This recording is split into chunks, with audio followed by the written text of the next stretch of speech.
Arthur et les gens très pressés.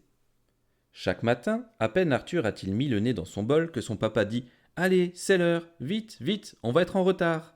Et chaque matin, Arthur a beau s'accrocher à son bol, sa maman prend sa main, son manteau, son sac à dos et son goûter, ouvre la porte en grand et hop, elle pousse le tout dans l'escalier. Et l'estomac d'Arthur fait gloups, gloups, gloups tout le long du trajet. Dans la cour, à peine Arthur a-t-il atteint le haut du toboggan que le maître crie Allez, allez, allez, pressez, c'est l'heure de rentrer. Et il marche à grands pas vers la classe.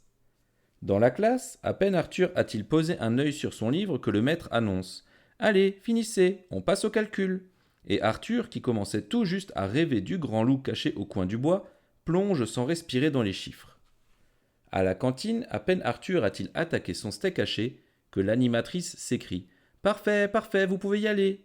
Et Arthur, qui croquait sa deuxième frite, glisse vite fait sa compote dans sa poche et file dans la cour de récré. Le soir, à peine Arthur a-t-il posé un orteil hors de la classe que son papa dit Vite, vite, Arthur, presse-toi, je suis affreusement mal garé. Et il saisit la manche d'Arthur, son sac à dos et le petit sac vide de son goûter, et hop, il met le tout à l'arrière de l'auto.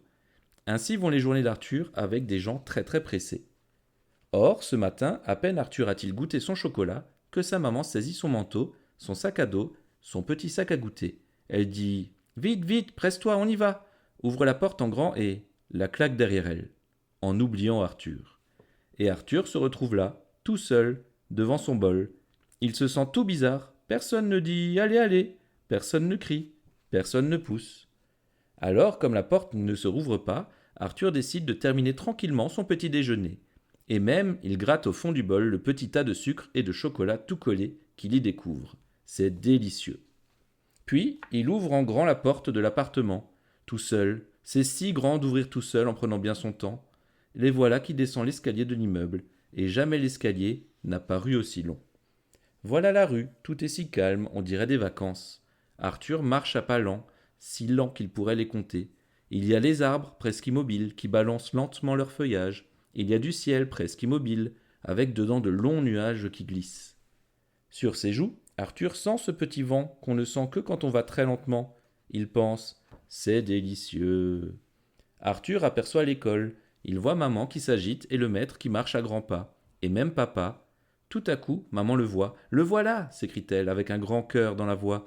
C'est bien, il a pris tout son temps, dit papa avec son sourire des dimanches. Vous voyez, s'écrie le maître, je vous le disais, il est bien arrivé, tout seul et sans souci. Et il a dans les yeux un petit quelque chose qui pétille. C'est délicieux, pense Arthur, tous ces gens qui vous regardent.